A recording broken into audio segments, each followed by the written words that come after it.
So my guest today is Stephen Moulton, who has more than 20 years of corporate HR experience and spent 20 years teaching leaders how to effectively interview candidates.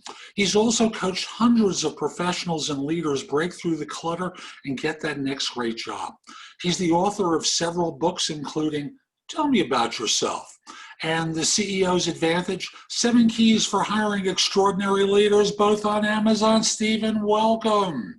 Well, thank you very much. And I want to congratulate you on 10 years of podcasting and over 2,000 editions. It's amazing and remarkable. Thank you. It's still stunning to me. And I have something coming out on Forbes.com probably late December about some of the lessons related to that. But enough about me. What do you think about me? All right, I had to use the old joke. Now, you've worked in corporate HR, and you've heard lots of people do and say lots of dumb things. And we're just talking about the candidates. We're not even talking about the hiring managers. Right. So when hiring managers are looking at things, what are they really trying to evaluate for? Let's start with that one, because we've got some fun things to follow up with on that. Right. There's a spectrum of what hiring managers are looking for. It's hard to say that any one of them is looking for the same thing. In fact, when you think about it, there's a skill level difference in hiring managers, from totally unskilled to highly skilled. The problem is, if you ask all of them, they'll all say they're skilled interviewers, but they're not. In fact, most managers, when they start an interview, prepare for it when the person's in the lobby. If we're lucky. If we're lucky, right. So there's no preparation. A lot of them don't know what they're really looking for. In fact, I call that scratch and sniff interviewing. Fascinating. This confirms some of the things that are in my assumptions, where I say 80% of job descriptions maybe are accurate. And coming out of compensation, having worked with job descriptions and managers creating job descriptions, that's a high number of potential accuracy. I've always tried to be optimistic about it, and every HR person I talk to will always say, if we're lucky. So going back to the managers, I think they want to find someone that they can work with, somebody that can do the job. The problem is they don't know how to measure that. And that's the major problem. I so agree. And so often it seems like they do it by whim. They have their pet theories. They have their stereotypes. They have their biases. And when I do my trainings, I'll ask managers, all the people in the room, how many of you are biased? Oh, no, not me. Or are they doing that now? Oh, they're all saying, not me. I'm not biased. If you have a brain, you're biased. Okay. There's no question about it. The problem is, can you control it? And most people don't understand that 90% of the biases are subconscious. And we're not just simply talking about race, religion, national origin, oral communications techniques. We can talk in terms of backgrounds. Absolutely. Now, that looks like an objective criteria, but it makes assumptions about a person. Well, true. 2 examples. I was working with an executive who said if they haven't gone to an Ivy League school, they're garbage. I had another example where I was interviewing for a vice president of human resources at a hospital system, and into the conference room walked the CEO, the COO, and the CFO. And the CFO said at least 2 of us in this room went to San Jose State University. Me and him. The interviews went perfectly. Why? He loved me. I was, that's the halo effect.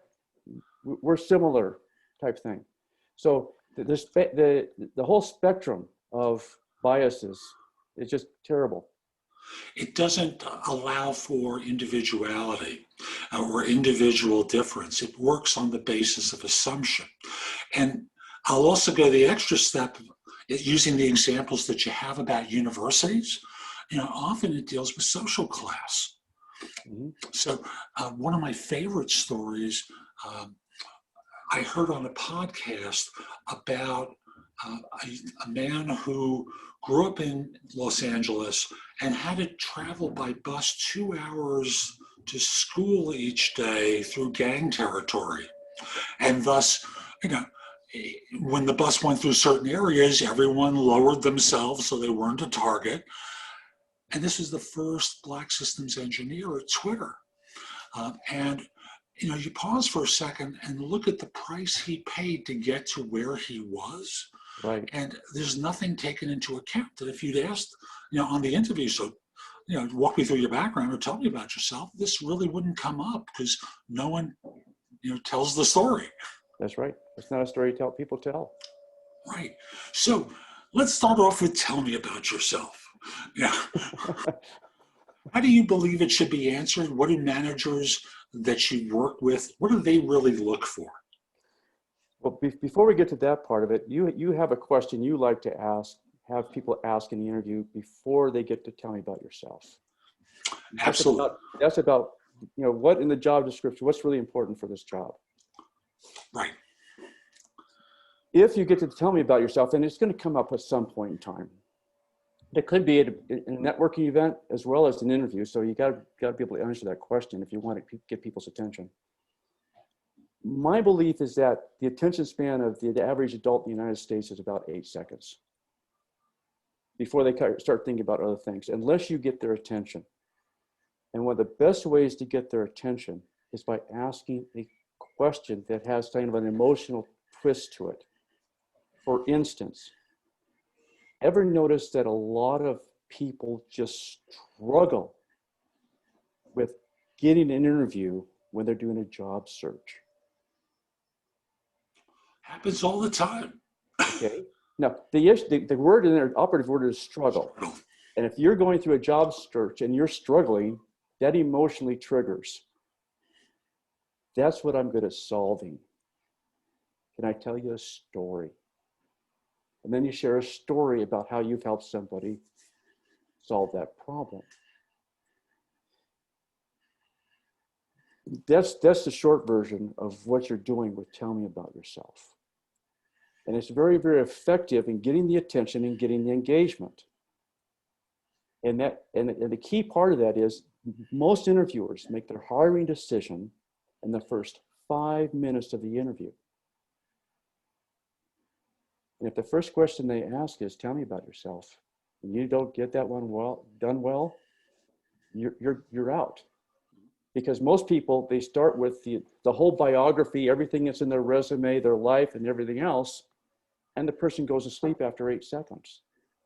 And they don't even hear any of it because they're not engaged. I agree with you about we live in an ADHD culture.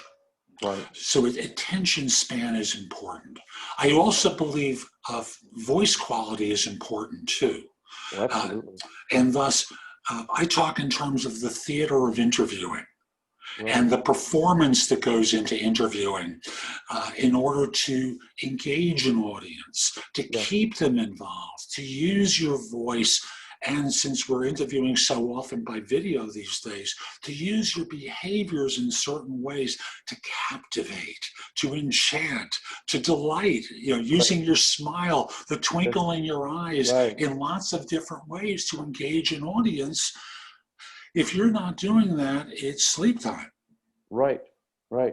And that's part of the whole getting the response to the tell me about yourself down. It's the showmanship, if you will. You have to act. And you're on a stage, whether you like it or not. In fact, I'll often be on an airplane and somebody will say, well, what do you do? I go, good question.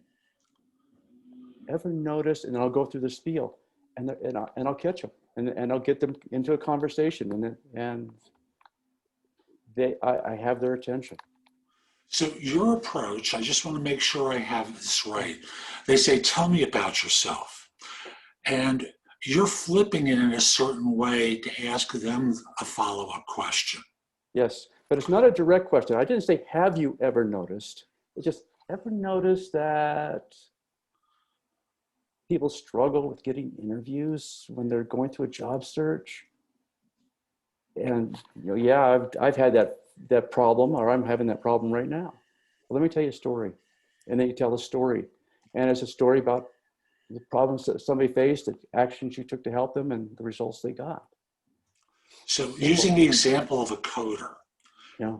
ever notice a lot of managers struggle with getting their staff to deliver early, let alone on time? Right. Well, yes. Yeah. Well, give you a story about when that happened to me, and then just share the story. And people Beautiful. love stories. It works really well. Now, I heard you go into your framework for storytelling, but was that STAR, situation or task action result, or did you just use a different approach to the story? Well, the STAR, if you will, was a copyrighted thing that DDI had on their targeted selection program. So I avoid using STAR. It's the same concept. The problem or situation you're facing, the action you took, and the results you get, or the outcome becomes. Par for the course. Par for the course. Or you can say challenge, action, result, CAR. But it's still the same concept of you describe the struggle that you're facing. You talk about what you did to resolve that struggle, and how you got through it. Beautiful. Now, looking at it from the employer's perspective, Right. what are they looking for from the answer? What are they hoping to hear when you're answering, tell me about yourself? They hear the same thing over and over and over. When they hear people give that response, what this does in this approach is to give them something different, which sets you apart from the rest of the candidates that they've already talked to and asked that same question of. But it also starts to engage them in a conversation. And what they're looking for is something different, frankly. They want to be engaged. They want to be engaged. And they want a reason to talk to you. And entertained and influenced, persuaded. There's a whole host of things that they're looking for out of this experience that comes with, as I say in my own work, when firms hire, competence is only one thing they look for. Right. Self-confidence, character, chemistry, maybe a little bit of charisma, because charismatic people always do better than non-charismatics. Right. Ultimately, they want to trust the person that they hire. And they want somebody who has their act together. Now, I agree. And my thing is always, how do you measure for got their stuff together when each side is trying to lie to the other? Well, let's just say they're both trying to put their best foot forward. They're posturing. Right. I've never heard of an employer saying to a job hunter, I got a problem here. Right. I've taken over this group and I've inherited a team of bozos. We are the lowest performing group in the organization.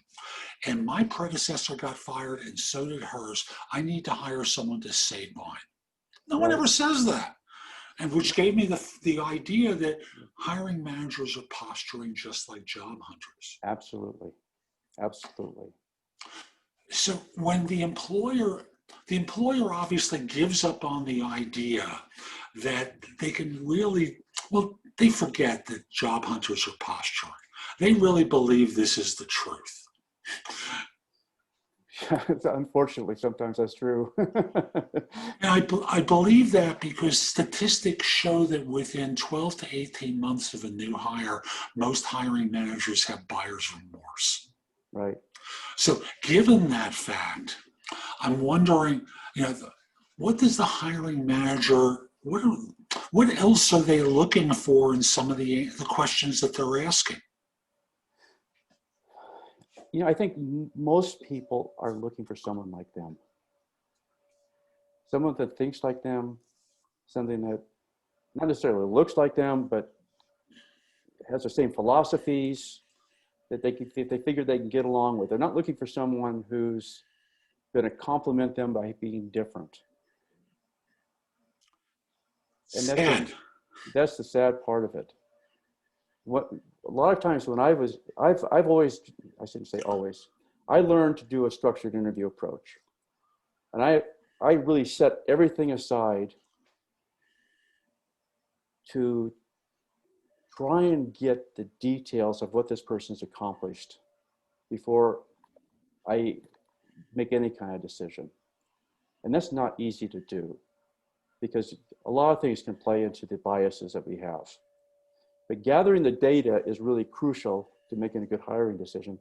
And there are some companies out there that are really rigorous about using a behavioral approach to interviewing.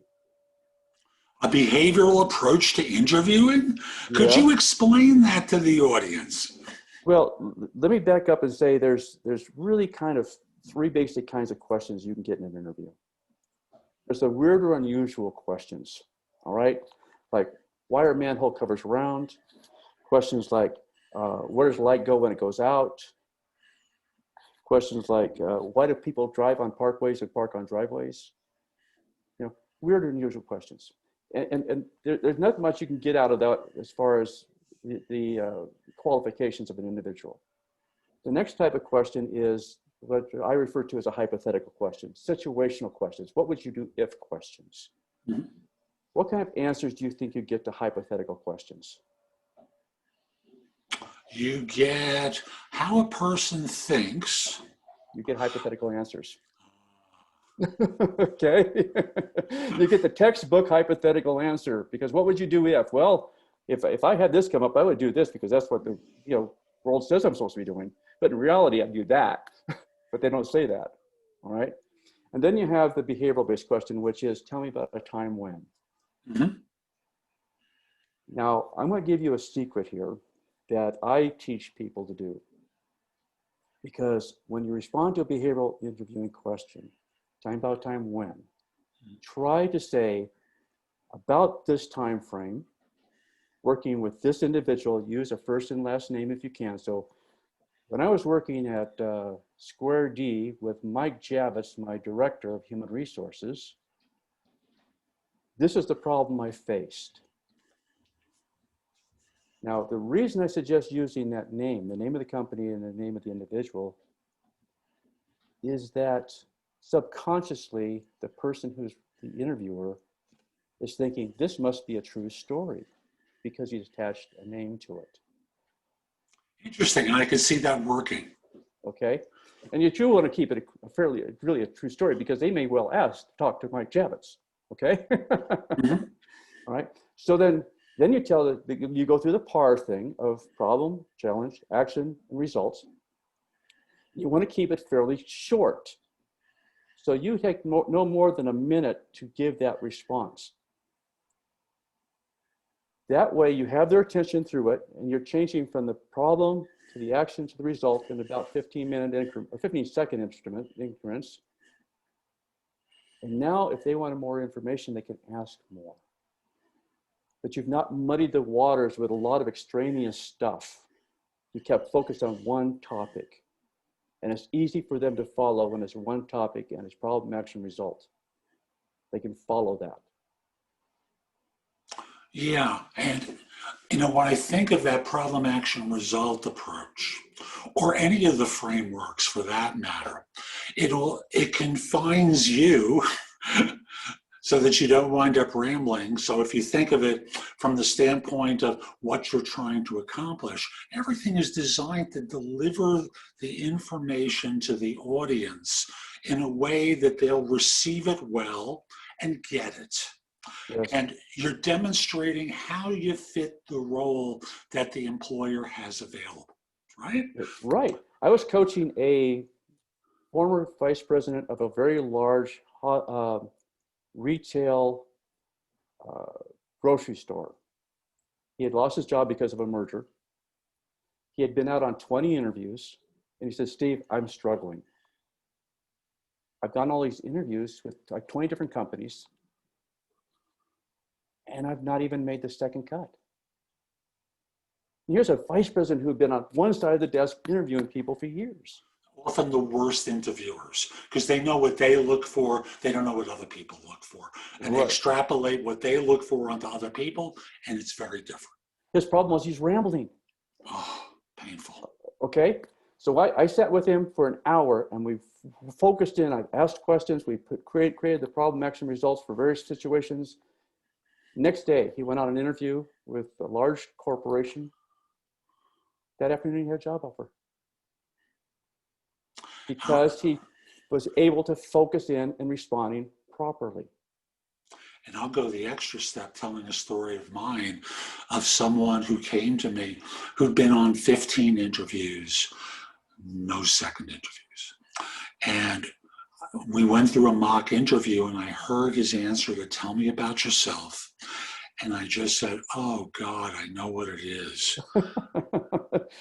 And the answer was, he was bored answering the question that came through in his voice. Every interview, they asked the same things, and he gave the same answer in the same kind of way, and it showed no life. And notice how sing-song I'm being with that? Right. And I remember him doing much the same kind of thing. And thus, it didn't engage people. It put them to sleep in much the same way he was put to sleep. Right. And my reminder, folks, is it's opening night at the theater. You've spent a couple $100 for tickets for the show. You want to see a good performance. Now, 3 months later, there's an audience there as well. They want to see the same performance as opening night. They don't care if the cast had a bad night the night before. Absolutely. It's your opening night. You want to see the show at best. Right. And often people don't give that. Yeah, and you go back to the situation with interviewers. An interviewer may have a bad day. And you might be sitting in front of them at the end of the day when they're hungry, they've had a crummy day, and you're getting interviewed for a position, and they really don't want to be there. And they really don't want to be in front of you. And that is to your disadvantage, and you've got to engage them. I remember I was talking with one of my recruiters when I was at a healthcare company, and she had interviewed an individual, an engineer, at the end of the day, and she walked into my office and said, "This guy isn't getting, not even worth it, not even worth it." I said, "What happened?" And she said, "I was having a crappy day, and he just wasn't answering the questions well." I said, "Tonya, did you really give him a chance?" And she said, not really." So she brought him back in and re-interviewed him, ended up hiring him, turned out to be a fantastic engineer, but it was a skilled interviewer having a crappy day. And folks, notice in this scenario, has nothing to do with the job hunter, has to do with the employer. It has to do with their willingness to connect with you and pay attention maybe, right? And their ability to shift their mood. I'm wondering, Steve, are there circumstances where you would ever coach a job hunter? I'm getting the idea that this wasn't a good day for you. Would it be better if we rescheduled? Yeah. In fact, a study was done of parole judges years ago, and they were trying to figure out what was happening with when they were open to giving parole and not open to giving parole. And here's what they found. Early in the morning, from 8 to 10, they were very open to giving parole. From 10 to noon, when they were getting hungry, that diminished significantly.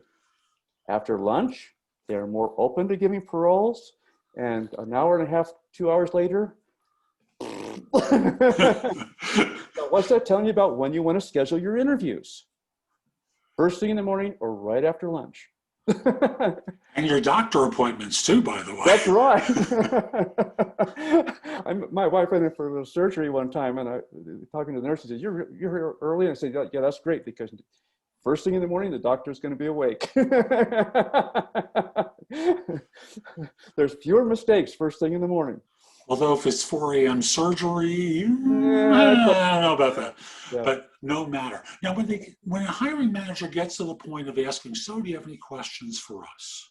right. What are they hoping to hear when they ask that question?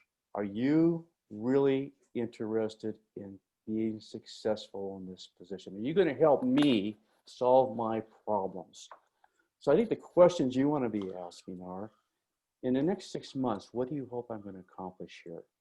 At the end of the year, what's going to make me a great employee on my review? You know, those kinds of questions are really going to be more important to them than what the benefits about. Yeah. And by the way, those questions also allow you to hear whether this is a job that you can succeed in. Right, Because sometimes you hear crazy stuff, right.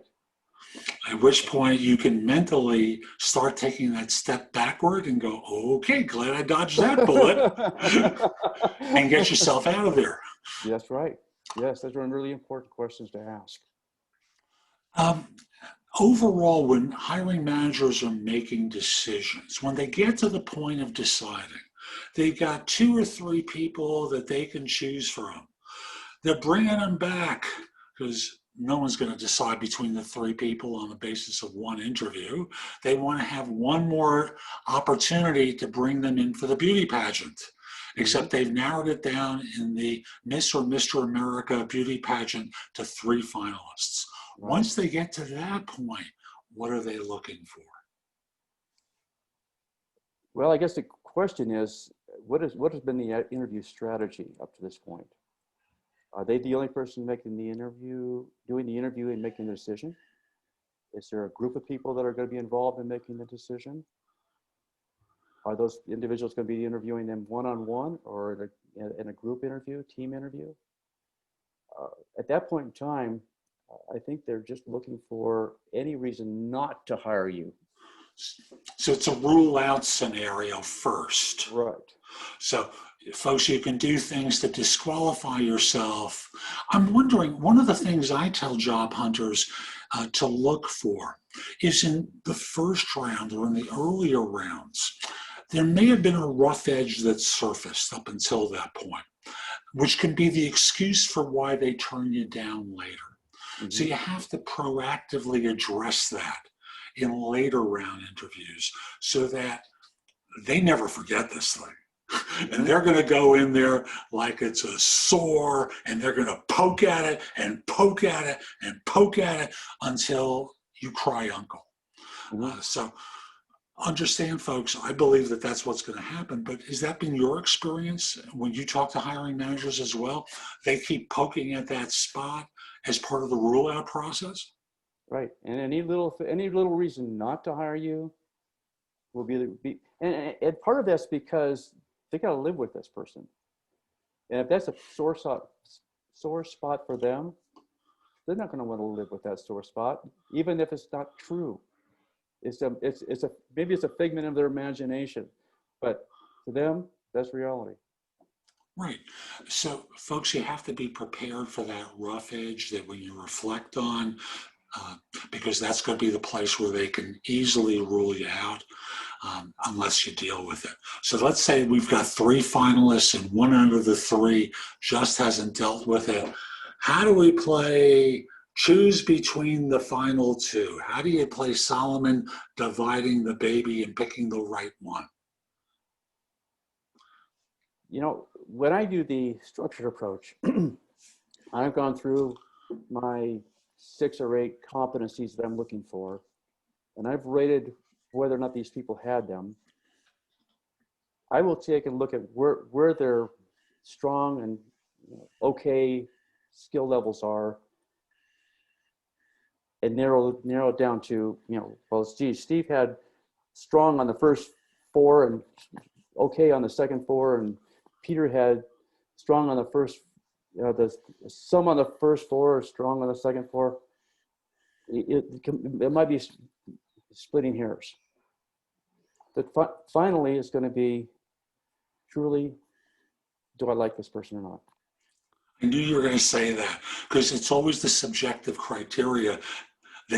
eventually emerges in the coin flip, the mental coin flip that people have. Okay, they're comparable, neither one's perfect. I got to fill this slot or I lose the budget by the end of the year. Yes. Okay, I like her better. Right. And this is where we get into biases again. That's right.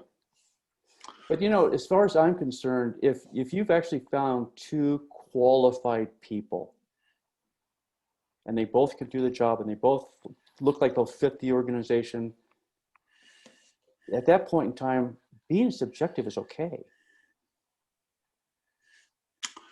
Except under federal, state, and local law. As long as they're qualified. If Yes. they're not qualified, that's different. And I'm going to go back to the point around, yes, under law, there's the bona fide occupational qualifications that gets used as a criteria for evaluation.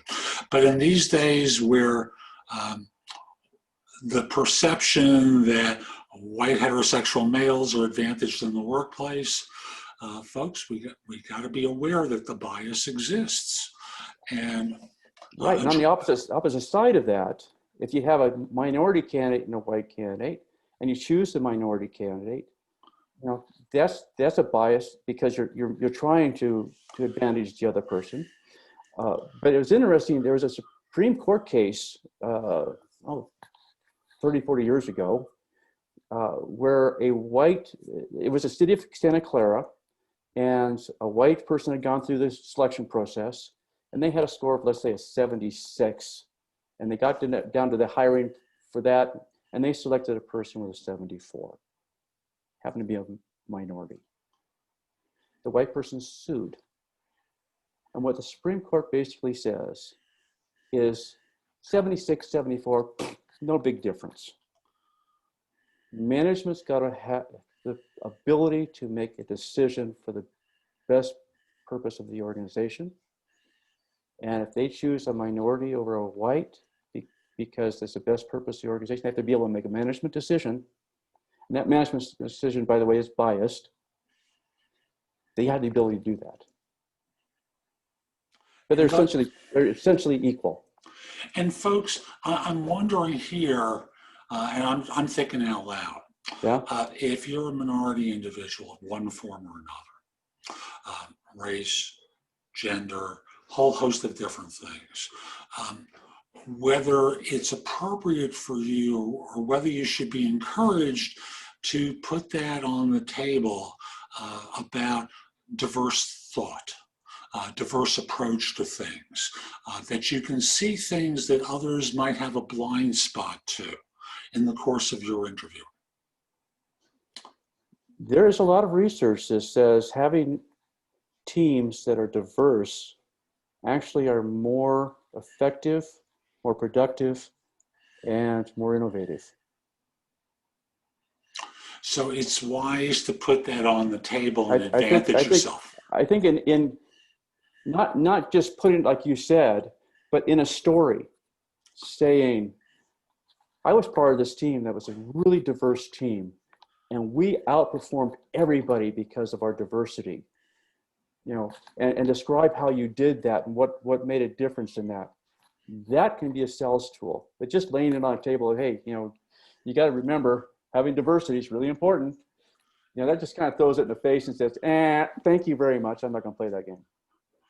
And thus, folks, working it into a story at any point in the interview becomes a way that even if you are the one minority individual, as often happens for Black men and Black women, for example, or in some parts of the country, Latinx men and women, you have to be in a situation where you can call out the fact that you were able to spot the blind spot of the dominant group and present it in such a way that they could get it and be open to it. Right. And that becomes a great story to work with. That's a very powerful way of interjecting that potential of making a difference on a team. Amen.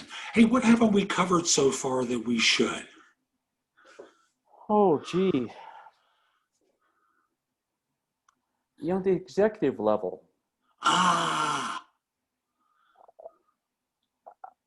I've seen a lot of organizations at the executive level send their candidates off to industrial psychologists for a review of their mental, so to speak, suitability.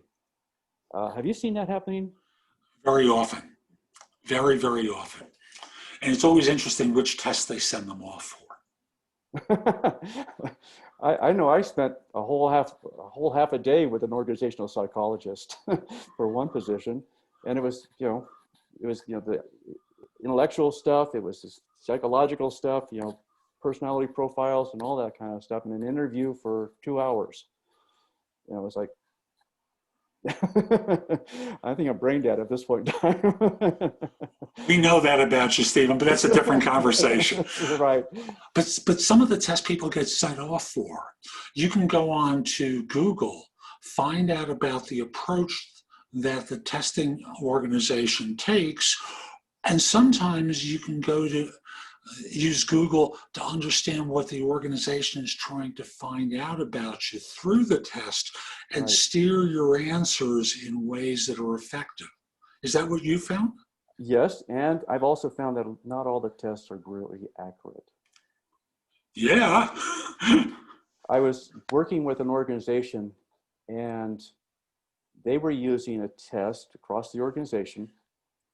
And it was a situation where the person would be interviewed by this company, and then they would, based on certain criteria, tell the organization whether or not to be successful. And I went back and looked at the results that were given, and there was zero correlation between successful people and the actual interview results. None. And often that's one of the things that organizations fail to do with their hiring managers. They fail to evaluate the success rate that people have had with their hires to review what they could be doing better.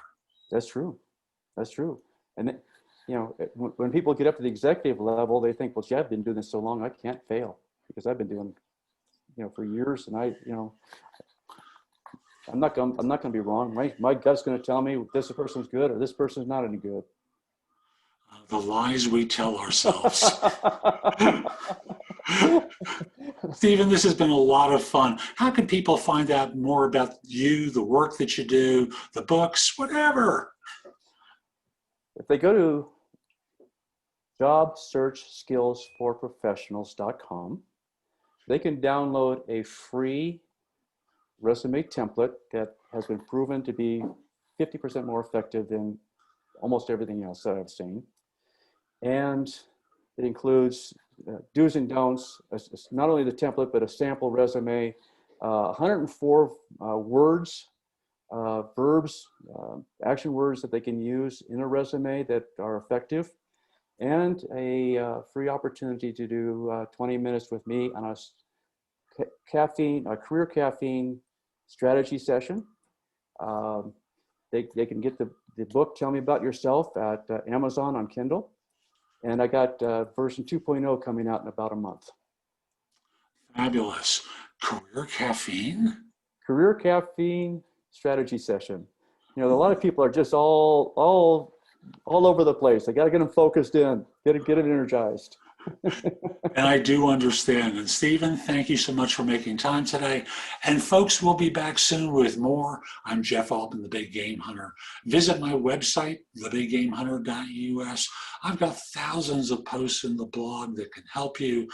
I also want to encourage you to subscribe to No BS Job Search Advice Radio in Apple Podcasts or wherever you listen to shows. Great information. Again, all designed to help you find work. But it's not personalized to you. And that's really where I come in. If you're interested in one-on-one coaching with me, at my website, thebiggamehunter.us, there's a button there that says schedule, where you can schedule time for a free discovery call or schedule time for coaching. I would love to help you. And connect with me on LinkedIn at linkedin.com/in/the-big-game-hunter. Hope you have a terrific day, and most importantly, be great. Take care.